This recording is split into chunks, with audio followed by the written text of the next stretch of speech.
철음, 강량, 그리고 너. 국민 여러분, 잘 가시길 바랍니다. 오빠, 조금만 더 기다려줄 수 있어?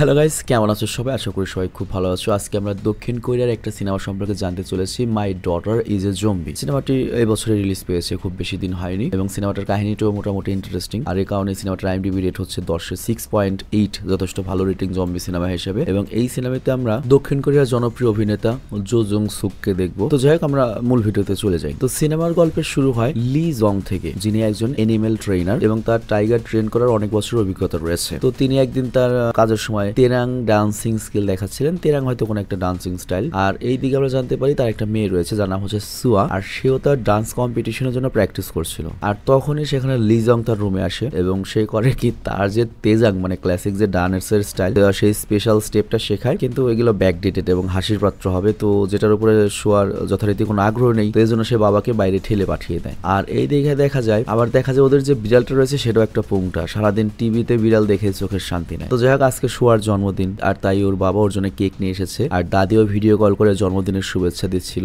আর ওই সময় সুয়া তার বাবার কাছ থেকে গিফট হিসেবে একটা হেডফোন পায়, সাথে একটা অ্যামিউজমেন্ট পার্কের টিকিটও। আর তখনই তারা জানালাতে দেখে যে পাশের বাড়ির আন্টি, যিনি তার স্বামীর সাথে অদ্ভুত কাজ করছিলেন। তো বাপ বেটি এখানে লজ্জা পেয়ে যায়, মনে করে প্রেম হচ্ছে। কিন্তু একটু পরে দেখা যায় যে আন্টি তো ওনার হাজবেন্ডকে কামড়ে দিচ্ছে, এবং এরপর ওই নারী জম্বি স্টাইলে ওদের কাছে আসার চেষ্টা করে। আর ওরা দুজন তখন লুকিয়ে পড়ে, আর বিড়ালকেও সঙ্গে নিয়ে লুকায়। বিড়ালের নাম হচ্ছে ইয়ং। আর ঠিক তখন ওরা দেখো ওই নারী মাথা দিয়ে জানালার কাঁচ ভেঙে ভেতরে ঢোকার চেষ্টা করছে। তো ওই সময় লি তখন করে কি, মানে বাবা, সে তার মেয়েকে বিড়াল নিয়ে ভেতরে যেতে বলে। আর ওই মুহূর্তে ওই মহিলা যখন জানালার কাঁচ ভেঙে ভেতরে ঢুকতে লাগে, তখনই ও করে কি, সোফা দিয়ে চাপা দিয়ে দেয়। আর এরপর সুয়া আর্টিকেল পড়ে এবং খবর দেখে বলে নতুন একটা অজানা ভাইরাস দক্ষিণ কোরিয়ার শহরে ছড়িয়ে পড়েছে। তো এটা জানার পর ওরা ভয় পেয়ে যায়, এবং লি করে কি, ওর মেয়ে আর বিড়ালকে নিয়ে পুলিশের কাছে নিরাপত্তার জন্য যেতে বের হয়। কিন্তু ভাইরাস ততক্ষণে এত ছড়িয়ে পড়েছে যে চারপাশে সবাই জম্বি হয়ে গিয়েছে, মানুষরা পশুর মতো হয়ে গিয়েছে। তো ওখান থেকে ওরা বেরোনোর জন্য ওরা দুজনে করে কি, জম্বির মতো অভিনয় করা শুরু করে, এবং একটু সময়ের জন্য বোকা বানাতে পারলো। শেষ পর্যন্ত কিন্তু জম্বিরা বুঝতে পারে যে এখানে ঘাপলা আছে,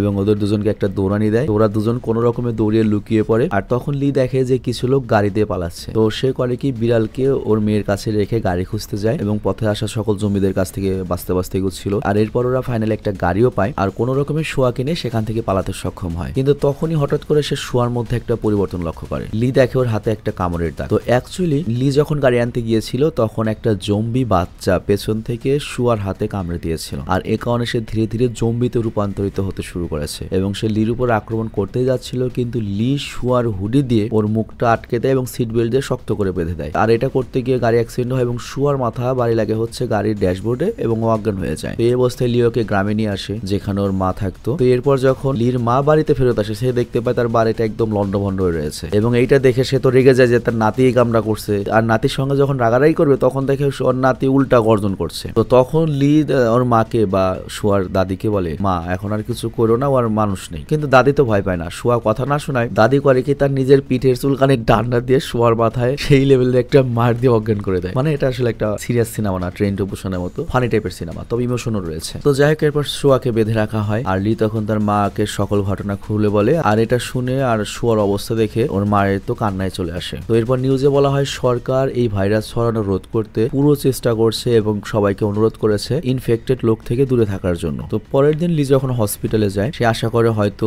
এখানে শুয়ার চিকিৎসা কেউ করতে পারবে, কিন্তু সেখানে এক মা তার আক্রান্ত ছেলেকে নিয়ে এসেছিল চিকিৎসা করাতে, কিন্তু সবাই ভয় পাচ্ছিল, এবং হসপিটাল থেকে ফোনও দেওয়া হয়েছে পুলিশ, এবং তখনই পুলিশ চলে আসে তার পুরো বাহিনী নিয়ে, এবং হঠাৎ করে চোখের সামনে ওই ছেলেটা নিজের মাকে কামড়ে দেয়। আর তখনই পুলিশরা গুলি করে ওই ছেলেকে ঝাঁঝরা করে দেয়, এবং সরকার থেকে অ্যাকশনে যেতে বলা হয়েছে, এবং বলা হয়েছে যে কয়জন ইনফেক্টেড আছে তাদের ঠিক করার আর কোনো উপায় নেই, তাদের সবাইকে মরতেই হবে, তাদের সবাইকে শুট করে মেরে দাও। তো এগুলো দেখে আর ওর মেয়েকে হসপিটালে নিয়ে যায় না, বাড়িতে নিয়ে আসে। তো যাই হোক, এরপর ওর মা ফোনে কারোর সাথে বলে, জানিস আমার নাতনি সোয়া জম্বি হয়ে গিয়েছে প্রায়। মানে বুড়ি মানুষ বুঝতে একটু কূটনীতি হবে, মানে পেটে কথা রাখা পারে না। তো লি যখন এটা দেখতে পায়, ফোনটা কেটে দেয় এবং বলে, তোমাকে না বলেছি ব্যাপারে কাউকে কিছু বলবে না। মা বলে, ঠিক আছে, কিন্তু আমাদের তো পুলিশকে জানানো উচিত, তাই না? কারণ খবর আসছে যে যাকে ইনফেক্টেড দেখা যাবে তার বিষয়ে অবশ্যই রিপোর্ট করতে হবে। কিন্তু এখানে লি বলে, তুমি কি জানো পুলিশরা ওকে নিয়ে কি করবে? গুলি করে পুঁতে দেবে। তাহলে আমরা নিজে নিজেরাই ওকে পুঁতে দেই, তাহলে আমরা নিজের হাতে ওকে মেরে ফেলি, নিজেদের সামনেই মেরে ফেলি। তো এরপর লি করে কি নিজের বুকে পাথর রেখে শোয়ার জন্য কবর খুঁড়ে এবং ওকে মারতে যায় বেলসা দিয়ে বা কুড়াল দিয়ে, কিন্তু লি এটা করতে পারে না, নিজের হাতে পেলে বড় করেছে। তো তখন লিয়ের মা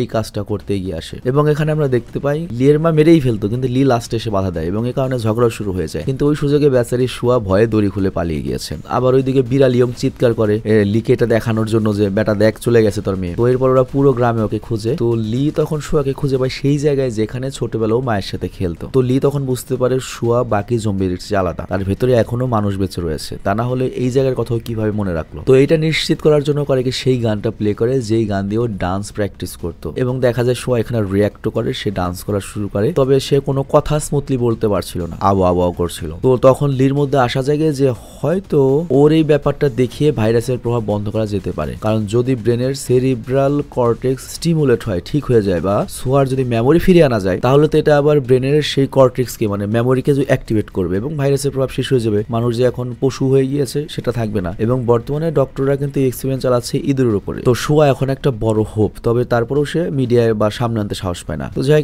এরপর আমরা দেখতে পাই শুয়ার দাদি যখন শুয়াকে ডিম ভাত খাওয়াচ্ছিল, তখন শুয়া ডিমের বদলে খালি মাংস খেতে শুরু করে। এর মানে হচ্ছে তাকে যদি খালি এভাবে মাংস দিয়ে পেট ভরিয়ে রাখা হয় সে কাউকে কামড়াবে না। আর তখন এখানে ডংবে আসে, যে হচ্ছে লির ছোটবেলার বন্ধু। মানে ও জানতে পেরেছে ওর ছোটবেলার বন্ধু গ্রামে এসেছে, এই খুশিতে দৌড়িয়ে দেখা করতে এসেছে। কিন্তু ও যখন শুয়াকে দেখে ওই দিকে তাকায় এবং বাস্তির সাথেও দেখা করতে যাবে, কিন্তু তখন ওকে সবাই বাধা দেয়। কিন্তু তারপরে ও ঘর খুলে ফেলে এবং শুয়ার অদ্ভুত চোখ দেখে বোঝা যায় যে ঘটনা কি, এবং বাইরে গিয়ে পুলিশে রিপোর্ট করার জন্য ফোন দিতে লাগে। বাট লিওকে থামিয়ে দেয় এবং বলে ওটা আমার মেয়ে, তুই কি করছিস? যদি তোর মেয়ের এমন হতো তুই কি কাজ করতি? আর শুয়ার এখনো অনেক কিছু মনে আছে, ও এখনো বেঁচে আছে, ও মারা যায়নি, আমি ওকে ট্রেনিং দেবো, আমি বাঘকে ট্রেনিং করে মানুষ করেছি। আর সবাই যখন বলেছিল একটা বাঘ কন্ট্রোলের বাইরে, আমি তখন আশা ছাড়িনি, তো আমার মেয়ের উপর আমি কিভাবে আশা ছাড়বো? কিন্তু ডংবে চায় না শুয়ার কারণে তাদের গ্রামে এই মহামারী ছড়িয়ে পড়ুক, আর তাই ডংবে লিকে কালকে তার মেয়েকে নিয়ে এখান থেকে চলে যেতে বলে, যে গ্রাম ছেড়ে চলে যাবে। আর এদিকে দাদিমা শুয়ার চুল ধুয়ে দিচ্ছেন, কারণ সে খেতে গিয়ে চারদিকে মাখিয়ে ফেলেছে। তবে সে এখনো গর্জন করে শব্দ বের করছিল, কিন্তু দাদি আর এখন ভয় পায় না, বরং শুয়াই উল্টো দাদির টেম্পারে ভয় পায়। তো এরপর লিয়ে সে দেখে তার মেয়ে তো আরাম করে ঘুমাচ্ছে। আর পরের দিন সকালে ডাংবে আসে লির কাছে এবং বলে, আমি জিঙ্গো নামের একজনের সাথে কথা বলেছি যে আমেরিকার একটা ফার্মাসিউটিক্যাল কোম্পানিতে কাজ করতো। সে বলেছে খুব শীঘ্রই ওষুধটা তৈরি হয়ে যাবে, মানে সুস্থ হওয়ার। আর তখন লি শোয়ার জন্য সে ওষুধ আনতে পারবে, পাশাপাশি সেও লিকে সাহায্য করবে শোয়াকে ট্রেনিং দিতে, মানে শোয়াকে বাঁচিয়ে রাখতে হবে। আর এরপর তারা ওকে বিচের সাইডে নিয়ে যায় যেখানে কেউ থাকে না এবং ওকে ট্রেনিং দেওয়া শুরু করে যাতে কাউকে আক্রমণ না করে। কিন্তু দেখা যায় নকল হাত দেখে ওটার উপর আক্রমণ করে। তো এটা ডংবে চিৎকার করে পালাতে শুরু করে। লি বলে, তুই চিৎকার করিস না, তোর চিৎকারে ওর আক্রমণ করার সম্ভাবনা আরো 100% হয়ে যাবে, ওকে বিরক্ত করা হবে। তো এরপর লি শোয়াকে ইন্টারেক্ট করার ট্রেনিং দেয়, যেমন পলক ফেলা, এবং যখনই ও ভায়োলেন্ট হয়ে যেত তখনই গান বাজনা বাজিয়ে ওকে চুপ করানো হতো, পাশাপাশি এক্সারসাইজ করানো এবং প্রতিটি রিয়াকশনে মানে প্রত্যেকটা প্রসেসের জার্নি সে একটা ছবি তুলে নোটবুকে লিখে রাখতো। আর তাছাড়া সরকারও জম্বিদের বিষয়ে রিপোর্ট করার জন্য টাকা দিতে শুরু করেছে, যে মানে পাবলিকের কাছ থেকেও রিসার্চ পেপার গুলো নিচ্ছে। তো এভাবে কেটে যায় 5-6 মাস। আর এরপর আস্তে আস্তে ইনফেক্টেডের সংখ্যা কমতে শুরু করেছে, মানে বেশিরভাগই গুলি করে মেরে ফেলা হয়েছে। তো লি এখানে ওর মেয়েকে তো কথা বলা শেখায়, কিন্তু ঠিক মতো কথা বলতে পারে না, অনেক চেষ্টা করতে থাকে। তো এরপর একদিন লির মা ওকে পাঠায় হচ্ছে শুয়ার জম্বি ইনফেকশন লুকানোর জন্য কিছু কসমেটিক আনতে। আর তখন সেখানে তার দেখা হয় লির প্রথম প্রেম এবং স্কুলের বন্ধু ইয়ানের সঙ্গে, যে আবার এই গ্রামের মিডল স্কুলের শিক্ষক হিসেবে ট্রান্সফার হয়েছে, শিক্ষিকা হিসেবে আর কি। তো যাই হোক, ইয়ান যখন জানতে পারে যে লি বিয়ে করেছে এবং তার 15 বছর একটা মেয়ে আছে, তো একটু মনে মনে কষ্ট পায়, কিন্তু তারপরে ওই মেয়েটাকে দেখতে চায়। কিন্তু লি একটা বাহানা করে নেমে যায়, কারণ তাহলে ও জেনে যাবে যে ওর মেয়ে জম্বি। তো এরপর সন্ধ্যায় লি আর তার বন্ধু ডংবে ইয়ানের ব্যাপারে কথা বলছিল। তো ইয়ান যেহেতু একজন শিক্ষিকা এবং ওরা চাচ্ছে শুয়াকে নতুন করে আবার শিক্ষা দিতে, মানে ওর সবকিছু মনে করাতে। তো এখানে ডাংবে আবার লিকে কিছু তথ্য দেয়, যে তোর তো 15 বছরের বাচ্চা আছে, ইয়ানও তো বিয়ে করেছিল এবং ওর মেয়েরও ব্রেন ট্রিটমেন্ট করেছিল ওর নিজেই, মানে ওর মেয়েরও সমস্যা হয়েছিল, ওই ঠিক করেছে। তো ওরা সিদ্ধান্ত নেয় ইয়ানের সাথে কথা বলে ইয়ানকে আর কি ওরা ওর প্রাইভেট টিউটর হিসেবে নিয়োগ দেবে। তো এই জন্য ও আসা হচ্ছে দেখা করতে এবং শুয়াকে মিডল স্কুলে ভর্তি করবে এটার ব্যাপারে। কিন্তু এরপর আর মনে পড়ে যে এই সময়ের জন্য হয়তো হোম স্কুল মানে প্রাইভেট টিউটরই ঠিক হবে। আর তখনই টিভিতে আসে যে ভাইরাস ইনফেক্টেড যারা ছিল তাদেরকে ক্লিয়ার করা হয়েছে, আর সমস্যা নেই। কিন্তু তখনই ইয়ান বলে, আমি তো জম্বিদের নিয়ে বিরোধ, আমার যার সাথে বিয়ের কথা ছিল সে জম্বি ভাইরাসে আক্রান্ত হয়ে পুরো বদলে গিয়েছিল, আর তখন আমার নিজের হাতে আমাকে মারতে হয়েছে তাকে। তুমি কি বুঝতে পারো যাকে মন প্রাণ দিয়ে ভালোবাসো তাকে মারতে কেমন লাগে? তো এই জন্য আমি জম্বিদের বিষয়ে সবসময় রিপোর্ট করেছি, যাতে আমি ভুলে যাই এবং শেষ জম্বি থাকুন তো সবগুলোকে আমি মারবো, কোনোভাবে একটা জম্বিকে আমি বাঁচতে দেবো না। আর ভিডিওটির এই মুহূর্তে একটা কমার্শিয়াল বিজ্ঞাপন রয়েছে, আর বিজ্ঞাপনটার পরে আমরা আবার মূল ভিডিওতে চলে যাচ্ছি, কিংবা তুমি চাইলে বিজ্ঞাপনটা টেনে আবারও মূল গল্পে যেতে পারো। স্বাগতম প্রিয় বন্ধুরা, তোমরা কি একঘেয়েমিতে ভুগছো? তাহলে মজা পাওয়ার জন্য আজকের বিষয়টি একদম উপযুক্ত তোমাদের জন্য। এখানে তোমরা বিভিন্ন খেলার ফলাফল জানতে পারবে, খেলা সরাসরি দেখতে পারবে পারবে এবং ভবিষ্যৎবাণী করার মতো মজার একটি অংশও রয়েছে, যেখানে তুমি অনুমান করতে পারো কোন দল জিতবে, কতটা ব্যবধানে ইত্যাদি। এতে রয়েছে আকর্ষণীয় পুরস্কার জয়ের সুযোগ, বিলাসবহুল গাড়ি, নামি মোবাইল ফোন, কম্পিউটার এবং আরো অনেক কিছু। এটি এমন একটি বিশ্বস্ত জায়গা যেটি পিএসজি এর মতো আন্তর্জাতিক খেলার দলের পৃষ্ঠপোষকতা পেয়েছে, তাই এতে কোনো সন্দেহের সুযোগ নেই। নতুন কিছু খেলার সংযোজন হয়েছে, যেমন দ্রুতগতির চ্যালেঞ্জ খেলা ও মুরগির পথ চলা খেলা, যেখানে সহজেই খেলে আনন্দ নেওয়া যায়। আর হ্যাঁ, যদি তুমি আমাদের প্রচারমূলক সংকেত ব্যবহার করে নিবন্ধন করো তাহলে পেতে পারো 12,000 টাকা পর্যন্ত পুরস্কার একদম বিনামূল্যে। সঙ্গে থাকবে প্রথম জমাই অর্থের পর বিনামূল্যে ঘূর্ণনের সুযোগও। অর্থ গ্রহণ ও প্রেরণ করা যাবে খুব সহজভাবে, নগদ, বিকাশ, রকেট, ব্যাংক হিসাব সহ আরো অনেক মাধ্যমে। তাই আর দেরি না করে উপরে থাকা স্থায়ী মন্তব্যে ক্লিক করো, সেখানে নিবন্ধনের প্রক্রিয়া রয়েছে। শুধু আমাদের প্রচার সংকেতটি ব্যবহার করলেই তুমি বোনাস পেয়ে যেতে পারো। তো বিজ্ঞাপন শেষে আমরা মূল ভিডিওতে আসলাম, এবার চলো আমরা আবার মূল কাহিনীতে চলে যাই। তো লিয়ের পর বাড়িতে ওর প্রোফাইল পড়ছিল, যেখানে দেখা যায় ইয়ানকে সরকারের পক্ষ থেকে টপ জম্বি রিপোর্টার এবং জম্বি মারার জন্য সার্টিফিকেট দেওয়া হয়েছে। চিন্তা করো, তাহলে যদি লুয়ার খবর জানো কি করবে। তো এরপর টিভিতে ওজল্যান্ডের 10তম বার্ষিকীতে কসপ্লে ফেস্টিভ্যালের খবর আসে। বিষয়টা বুঝিয়ে বলি তোমাকে। ধরো যে অ্যানিমে সিনেমা দেখে বা তোমার মার্ভেলের যে সিনেমা দেখো, ধরো তোমাদের যে ফেসবুকের একটা গ্রুপ রয়েছে, তো তোমরা একদিন সিদ্ধান্ত নিলে তোমরা মার্ভেলের কসপ্লে করবে। তো কি করলে, একজন আয়রন ম্যান সেজে আসলে, একজন অমুক সেজে আসলে, এরকম একটা কিছু। তো এই খবরটা শোয়া খুব মনোযোগ দিয়ে দেখছিল, আর তাই লি করে কি তখন ডংবের কাছে আসে এবং একটা আইডিয়া নেয় যে কিভাবে শোয়াকে নিয়ে সেখানে যাওয়া যায় ওই ফেস্টিভ্যালে। আর ওই জায়গায় শোয়া অনেকবার আগে গিয়েছে, তো ওখানে সম্ভাবনা রয়েছে ওর স্মৃতি ফেরত আসা। কিন্তু ডংবের কাছে এটা রিস্কি মনে হয়, কারণ সেখানে অনেক ভিড় থাকবে, যদি ও কাউকে কামড়ে দেয় তাহলে তোকে মেরে ফেলবে। তো লি তখন বলে এমন আমরা কিছু করতে দেবো না, কোনো ভয়ের কিছু নেই, ভয় পাস নেই। এবং ডংবেকে অনুরোধ করে ডংবেও রাজি হয়ে যায়। তো সেখান থেকে সে যখন বাড়ি ফিরে আসে তখন ইয়ানকে সেখানে দেখতে পায়, আর সে তার মাকে সাইডে জিজ্ঞাসা করে ওকে কেন ভেতরে ঢুকতে দিলে। লির মা তখন বলে আমি কি করতাম, ও এসে গিয়েছিল এবং তোর মেয়েকে দেখতেছে, আমি যদি ঢুকতে না দিতাম তাহলে তো সন্দেহ করতো। আর ঠিক তখনই শোয়া ঘর থেকে বেরিয়ে আসে। তো ইয়ান শোয়ার কাছে এগিয়ে গেলে তার সাথে কথা বলতে চায়, কিন্তু লি করে কি শোয়ারকে ভেতরে নিয়ে যায়। আর ইয়ানকে বলে ওর একটু সোশ্যাল অ্যাংজাইটি আছে, মানে মিশতে পারে না। তো লি ইয়ানকে দ্রুত বাড়ি থেকে বের করে দেয়। তবে ইয়ান জিজ্ঞাসা করে শোয়ার কি কোনো রোগ আছে। লি তখন বলে না, রোগ নেই, কিন্তু তুমি কি ছোটবেলার মতো এখনো ওই আগের মতো আসা বন্ধ করবে না? তুমি কি এখনো আমাকে ভালোবাসো? দুঃখিত, আমি চাই না তুমি আবার ফেরত আসো। মানে কথাবার্তা অন্যরকম করে দেয়। আর পরের দিন আমরা দেখতে পাই ফেস্টিভ্যালে যাওয়ার জন্য ডংবে থোর সেজে আসে, আর শোয়ার দাদি শোয়াকে ভালো মতো সাজিয়ে দেয়। কিন্তু লি তাকে ওয়ার্নিং করে যে আজকে যে গ্রামের একটা মাতব্বরদের পার্টি আছে, সেখানে কিন্তু মা তুমি বেশি মদ খেয়ে যেও না, কারণ মাতাল অবস্থায় তুমি কিন্তু আবল তাবল করবে, শোয়ার ব্যাপারে সত্য বলে দেবে। সিরিয়াসলি ভাই, এটা খুব ডেঞ্জারাস জিনিস। তো এরপর গ্রামের সবাই মিটিং এ জড়ো হয়েছে, কারণ তাদের গ্রাম সার্টিফিকেট পেয়েছে নো ইনফেক্টেড পার্সনের গ্রাম হিসেবে, মানে যে গ্রামে কোনো জম্বি হয় নাই, অথচ জানেই না কেউ যেখানে গোপনে একজন জম্বি রয়েছে। তো এই কথা যখন শোনে তখন ওর দাদি একটু নড়ে চড়ে বসে। তো তখন ইয়ান লির মায়ের দিকে একটু সন্দেহের দৃষ্টিতে তাকায়, আর গ্রামের প্রধান তখন শোয়ার দাদিকে বলে এই তোমার নাতনি স্কুলে যায় না কেন? দাদি বলে হেলথ প্রবলেম আছে। চিপ তখন বলে আমাদের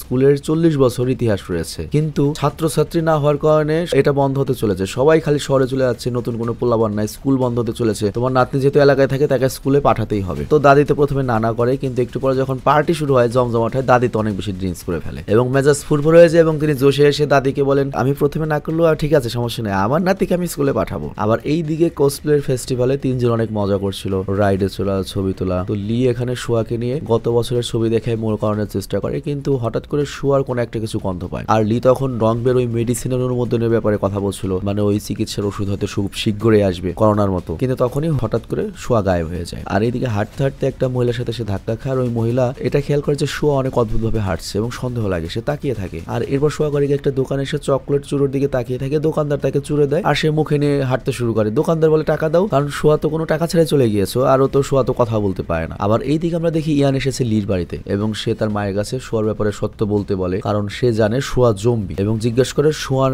মা কি জানে যে সে জম্বি। তো তখন আমরা এখানে কিছু গোপন তথ্য জানতে পারি। লির মা তো মোটামুটি মাতাল, সে বলে আমার মেয়ে মারা গিয়েছে। তো ইয়ান তখন বুঝতে পারে না যে শোয়ার মা কি বললো, তার মেয়ে মারা গিয়েছে মানে, আবার লিও তো তার ছেলে, এটা কিভাবে সম্ভব? মানে একটা ফানি সিস্টেম, বুঝতে পারছো? তো শোয়া কিভাবে লির মেয়ে হলো? তো তখন শোয়া দাদি বলে শোয়া হচ্ছে আমার মেয়ের মেয়ে, আর লিওর বায়োলজিক্যাল বাবা নয়। আসলে আমার মেয়ের স্বামী খুব খারাপ ছিল, সবসময় টাকা চাইতো, সে স্ত্রী সন্তানদের কোনো খোঁজ খবর নিত না, আর এই জন্য লি শোয়াকে নিজের সঙ্গে নিয়ে সিওল এসেছিল। সে পার্ট টাইম চাকরির পাশাপাশি খেয়াল রাখতো আমার মেয়েও একই সাথে থাকতো, ও বোনের খেয়াল রাখতো, ভাগ্নের খেয়াল রাখতো, এবং ওর ভাগ্নি ওর সাথে অনেক অ্যাটাচড ছিল। তো একদিন লিওর জন্মদিনে ওর বোনের বোনের আসার অপেক্ষা করছিল যাতে ও পার্টিতে যেতে পারে। বোন আসলে ভাগ্নিকে বুঝিয়ে দিয়ে ও বন্ধুদের সাথে পার্টি করবে, কিন্তু ডংবে বলে এখনই তোর আসতে হবে এবং বলে ইয়ানও এখানে এসেছে। তো এই জন্য সে ঘুমন্ত শোয়াকে একা বাড়িতে রেখে ও ভেবেছিল যে তাড়াতাড়ি চলে আসবে, সেই হিসেবেও গিয়েছিল। কিন্তু এরপর বোন যখন আসে জানতে পারে যে মেয়েকে রেখে ও পার্টিতে গিয়েছে এবং সে তো লির জন্য কেক আনছিল এবং তাড়াহুড়ো করে লির সাথে ফোনে কথা বলতে বলতে রাস্তা পার হওয়ার সময় অ্যাক্সিডেন্টে সে মারা যায়। আর তারপর থেকে লির মনে হয় তার কারণেই তার বোন মারা গিয়েছে, শোয়া এতিম হয়ে গিয়েছে এবং সে সিদ্ধান্ত নিয়েছে সে আর কোনোদিনও বিয়ে করবে না। সে শোয়ার বাবা হিসাবে চিরদিন শোয়ার খেয়াল রাখবে। আর তার উপর শোয়ার আসল বাবা শোয়ার মায়ের নামে যে ইন্স্যুরেন্স ছিল সেই ইন্স্যুরেন্সের টাকা নিয়ে পালিয়ে গিয়েছে এবং আরেকটা বিয়ে করে বসেছে। তো যাই হোক, এরপর লি যখন শোয়াকে সঙ্গে নিয়ে আসে, আমরা তো জানি ইয়ানের ভেতরে ওর মনে জম্বিদের ব্যাপারে কোনো সহমর্মিতা নেই, তো শোয়াকে মারার জন্য এগিয়ে আসে, কিন্তু লি মাঝখানে এসে পড়ে এবং ব্যথা পায়। আর তখনই শোয়া করে কি ইয়ানকে আক্রমণ করতে এগিয়ে আসে, কিন্তু লি ওকে আটকে দেয়। আর ইয়ান এটা দেখে অবাক হয়ে যায় যে শোয়া লির কথা বুঝতে পারে, সে নিজের চোখে বিশ্বাসই করতে পারে না। আর তারপর আরেকটা সমস্যা শুরু হয় যখন লি জানতে পারে যে তার মা মাতাল অবস্থায় বলেছে যে কাল থেকে শোয়া স্কুলে যাবে। আর গ্রাম প্রধান অনেক রাগী প্রকৃতির মাতব্বর, শোয়া যদি স্কুলে না যায় তাহলে তো পুরো গ্রামবাসী করে বাড়িতে নিয়ে আসবে। তো লি পড়ে যায় একটা প্রবলেমে, কিন্তু তখন ইয়ান বলে সমস্যা নেই, তুমি এই জম্বিকে স্কুলে পাঠাও, আমিও দেখবো সে সত্যি মানুষকে কামড়ায় কিনা, আর ওকে যদি তুমি স্কুলে না পাঠাও আমি কিন্তু পুলিশে রিপোর্ট করবো। লি বলে আচ্ছা ঠিক আছে, আমার মেয়ে স্কুলে যাবে, কিন্তু আমার মেয়েকে তুমি আর দ্বিতীয়বার যদি জম্বি বলো তোমাকে আমি মেরে ফেলবো, মানে বুঝতেই পারছো ব্যাপারটা। তো পরের দিন শোয়া গড়িকে স্কুলে যায় এবং এখানে মাত্র 3 জন স্টুডেন্ট রয়েছে। প্রথমত ওদের দেশে মানুষ বিয়ে করে না, মেয়া পোলা সবাই স্বাবলম্বী, বিয়ে করলে খরচ বেড়ে যায়, স্বাধীনতা নষ্ট হয়, মদ খেতে পারে না, পার্টি করতে পারে না। তারপর আবার মনে করো যে সবাই হচ্ছে শহরমুখী, তো গ্রাম খালি আর কি। তো লি এসেছিল দূর থেকে তার মেয়েকে দেখছিল, আরিয়ান তার সাথে কথা বলার জন্য একটু বাইরে যায়। আর তখন দুইটা মেয়ে এসে শোয়াকে বিরক্ত করতে শুরু করে, কারণ ও টাউন থেকে এসেছে বুঝতেই তো পারছো, এবং ওরা শোয়ার লেন্স উল্টা পাল্টা করে দেয় এবং দেখা যায় ওর চোখ বেরিয়ে যায়, অরিজিনাল চোখ, জম্বি চোখ। তো তখন লি এসে ঠিক করে দেয়। আর বাস্কেটবল খেলার সময় আবারও ওই মেয়ে দুটো ওকে 2v2 করতে বলে, মানে পাল্লাপাল্লি করতে বলে, মানে ওরা দুজনে এক দলে খেলবে, ইয়ান আর শোয়া অন্য দলে খেলবে। তো খেলার সময় আমরা দেখতে পাই শোয়া অটোমেটিক্যালি অন্য যেভাবে খেলছে, বল প্র্যাকটিস করছে ওইভাবে করার চেষ্টা করছে। তো শোয়ার দিকে ইয়ান যখন বল পাস করে তখন ইয়ান হারামজাদি এত জোরে বল পাস করে যে সেটা লাগে শোয়ার মুখে এবং শোয়ার মুখটাই বাঁকা হয়ে যায়, অজ্ঞান হয়ে যায়। মানে বুঝতেই পারতেছে অ্যাকচুয়াল সিনেমাটা কত মজা হবে আর কি। তো এরপর লি এসে করে কি ডংবের কাছে নিয়ে যায় এবং ডংবে আবার মনে করে মোটামুটি হাতুড়ি ডাক্তার। তো ডংবে ছিল আবার মোটামুটি মনে করে হাতুড়ি ডাক্তার, ও কোনোভাবে শোয়ার মুখটা ঠিক করে। আর তারপর ইয়ান একটা আপেল নিয়ে আসে, আর মেয়েরা তখন ওটা শোয়াকে দিতে বলে, মানে শোয়া খাক, মানে বন্ধু হয়ে গেছে অলরেডি আর কি, মানে শোয়া জম্বি হলো বন্ধু বানাতে পেরেছিল। তো এটা দেখে ইয়ান যে ইচ্ছে করে শোয়াকে বল মেরেছে বা মারার চেষ্টা করেছিল এটা নিয়ে ওর ভেতরে অনুতপ্ততা বোধ করা শুরু করে যে কাজটা করা আমার ঠিক হয়নি। তো ওই রাতে লি যখন বাড়িতে ছিল না তখন আমরা দেখতে পাই শোয়ার আসল বাবা আসে। সে আসলে অনলাইনে একটা ভাইরাল ভিডিও থেকে শোয়ার জম্বি হওয়ার কথা জানতে পেরেছে। অ্যাকচুয়ালি শোয়া যখন কসপ্লে ফেস্টিভ্যালে গিয়েছিল তখন অদ্ভুতভাবে আওয়াজ করেছে, হাঁটতে শুরু করেছে এবং কেউ ওটা ভিডিও করেছিল এবং সন্দেহ করেছিল যে এটা হয়তো জম্বি হবে। সেটা টিকটকে ভাইরাল হয়েছে এবং ওর বাবা দেখেছে এবং পুলিশ বলেছে যদি ওটা ধরে নিয়ে আসতে পারো আমরা পুরস্কার দেবো। তো শোয়াকে তো অন্য কেউ চিনতে পারেনি, কিন্তু শোয়ার বাবা তো চিনতে পেরেছে। তো এই জন্য সে শোয়াকে ধরিয়ে দিয়ে টাকা নিতে চায়, কিন্তু লির মা তখন তাকে অনেক বাধা দিতে চায়, কিন্তু সে জোর করে শোয়াকে নিয়ে যায়। তো লি যখন এই কথা জানতে পারে ও দৌড়ে গাড়ির সামনে গিয়ে দাঁড়ায় এবং ইচ্ছা মতো ওই বেড়াকে পেটে এবং শোয়াকে বের করে আনে, কিন্তু ওই লোকটা উঠে উল্টো লিকে লাথি দিয়ে মারতে শুরু করে এবং বলে তোর কারণে আমার স্ত্রী মারা গিয়েছে, আবার তুই আমার মেয়েকেও জম্বি বানিয়েছিস, তুই যদি খেয়াল রাখতি তাহলে এভাবে হতো। তো এটা শোনা পরে লি রেগে যায় এবং বলে তুই কি খেয়াল রেখেছিস, এবং এরপর দুজনের মধ্যে মারামারি শুরু হয়। এবং এখানে শোয়ার বাবা বলে আমি যদি কাউকে নাও বলি কেউ না কেউ তো শোয়ার ব্যাপারে বলবে, কারণ ভিডিওটা খুব দ্রুত ভাইরাল হয়ে যাবে এবং জানা যাবে যে এই শোয়ার ভিডিও ভাইরাল হয়েছে, আর তখন অন্য কেউ টাকাটা পেয়ে যাবে, তার চেয়ে আমিই নেই। আর যখন শোয়া দেখে যে ওর আসল বাবা লিকে মারছে, মানে ও তো আর যায় না আসল বাবা পর বাবাকে, ও রেগে গিয়ে করে কি ওকে কামড় দেয়, মানে একটা অস্ত্রীয় পারে, মানে একটা আক্রমণই পারে। তো লি তখন ওকে সরিয়ে চিৎকার করে বলে তুমি কিভাবে অন্য একটা মানুষকে কামড়াতে পারলে, আমি না তোমাকে নিষেধ করেছিলাম। তবে রাগের সাথে তার একটা ভয় ছিল যদি এখন শোয়ার কিছু হয়। তো ওরা দেখতে পায় যে ওই শোয়ার বাপই এখন জম্বি হয়ে গিয়েছে, আর তখন ও করে কি ওকে মেরে ধামাচাপা দিয়ে দেয় এবং শোয়াকেও দূরে কোথাও নিয়ে যাবে বলে ঠিক করে, যাতে ওরা দুজন বাকি সবার আলাদা থাকতে পারে, ওর যত্ন নিতে পারে। তবে ওরা বুঝে গিয়েছে যতই ট্রেনিং দেওয়া হোক না কেন শোয়া কখনোই আর আগের মতো হতে পারবে না, মানে বিষয়টা এরকম ওই প্যারালাইজ রোগী যতই ভালো হোক একটু সমস্যা থাকে ওই রকম আর কি। এও যখন দূরে চলে যাবে এটা শুনে ওর মা আর বিড়ালও সাথে যেতে চায়। আর পরের দিন ওরা যখন বের হচ্ছিল তখন সে তার মাকে ইয়ানকে দেওয়ার জন্য একটা চিঠি দেয়, জিয়ানকে চিঠিটা দিও। তো ওর মা করে কি গাড়িতে বসে থাকে, আর রাস্তায় পুলিশকে ওদের বাড়ির দিকে যেতে দেখে চিঠিটা খুলে পড়ে, যাতে লেখা ছিল ডংবে ইয়ান, তোমরা যখন এই চিঠিটা পড়বে তখন আমি শোয়ার সঙ্গে বেরিয়ে গিয়েছি, শোয়াকে নিরাপদ রাখার জন্য এছাড়া আর কোনো উপায় নেই, কারণ ভিডিওটা ভাইরাল হয়ে গিয়েছে, যে কোনো সময় পুলিশ আসবে। আর তখনই সে করে কি গাড়ি ঘুরিয়ে ফেলে এবং বা দেখতে পায় পুলিশ পুরো বাড়ি সার্চ করছে, কিন্তু লিকে কোথাও খুঁজে পাওয়া যায় না। কিন্তু ওরা রয়েছে ঠিক সেখানে যেখানে শোয়া তার মায়ের সঙ্গে আসতো, বাট দেখতে পায় ওখানে পুলিশরা আসছে। এখানে মূলত শোয়ার নানি, মানে এতদিন যাকে আমরা দাদি বলে জেনেছি, সেই মূলত তথ্যটা দিয়েছে, কারণ যদি তার ছেলেই মারা যায়, মেয়ে তো জম্বি হয়েছে, যদি ছেলেটাও মারা যায় তো পুলিশরা কথা দিয়েছে যে ছেলের কিছু করবে না, আবার তার ছেলেকে যদি একটা কামড় দেয় ক্ষতি হয়। তো পুলিশ পুরো জায়গাটা চারদিকে ঘিরে ফেলে। তো লি তখন শোয়াকে বলে আমাকে কামড় দে, এটাই একমাত্র উপায় তোর সাথে আমার থাকার। আর ঠিক তখনই পুলিশ দরজা ভেঙে ভেতরে ঢুকে পড়ে এবং শোয়ার দিকে গুলি চালায়, কিন্তু লিওকে বুকে জড়িয়ে ধরে ধরে যাতে গুলিগুলো ওর উপর দিয়ে যায়, এবং পুলিশ সোহাকে মারার চেষ্টা করে, কিন্তু ওরা যখন দেখে যে সোহা কাঁদতে শুরু করেছে এবং প্রথমবারের মতো বাবা বলে কাঁদছে, তো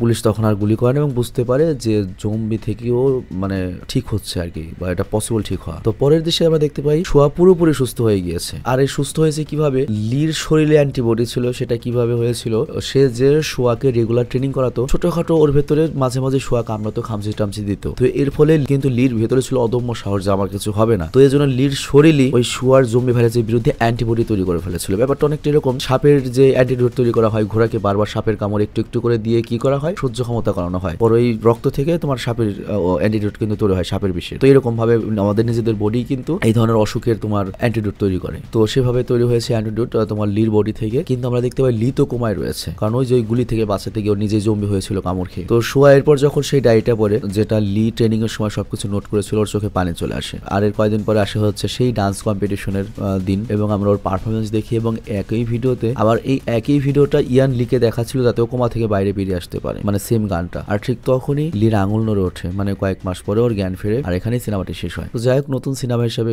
সিনেমা কিন্তু খারাপ হয়নি। আজকে আমি 3টা নতুন সিনেমা এক্সপ্লেন করেছি 3 চ্যানেলের জন্য। 3টা সিনেমায় ভালো লেগেছে, যেমন মাইকি 17 করেছি হচ্ছে কোন চ্যানেলে দেবো আমি শিওর না, তারপরে তোমার আরেকটা করেছি হচ্ছে প্রজেক্ট উলফ হান্টিং, আর এই চ্যানেলে করলাম হচ্ছে my daughter is a zombie. 3টা সিনেমায় আজকে ভালো ছিল আর কি। এবং এরপর থেকে আমরা প্রয়োজনে যদি কোনো সিনেমা খারাপ লাগে, ধরো আমাদের তো কয়েকটা ধাপে আসে, যদি আমাদের কাছে কোনো বাজে স্ক্রিপ্ট আসে, দেখা গেল সিনেমাটা ভালো না, দেখা গেল সিনেমাটা ভালো লাগলো না, আবার ওইটা আমরা বাদ দিয়ে দিব। আমরা শুধুমাত্র এখন থেকে ভিডিও যদি 10টাও দিই মাসে, তারপর আমরা করবো কি বাছাই করে মোটামুটি মানের IMDb রেটের 6.5 উপরের যে সিনেমাগুলো রয়েছে সেগুলো দিব, এবং গড়িয়ে লেটেস্ট সিনেমা, পুরনো সিনেমা, সব ধরনের সিনেমাই দিব। কারণ দেখো 10 বছর 20 বছর পুরোনো সিনেমা তো অনেক বেশি পুরনো হয়ে যায় না, কিন্তু কাহিনী যদি ভালো হয় আমাদের তো জানা উচিত সিনেমাটা সম্পর্কে। জায়গা বিদায় নিয়েছি, তোমরা জানাবে কেমন লেগেছে সিনেমাটি। আল্লাহ হাফেজ, টেক কেয়ার, বাই বাই।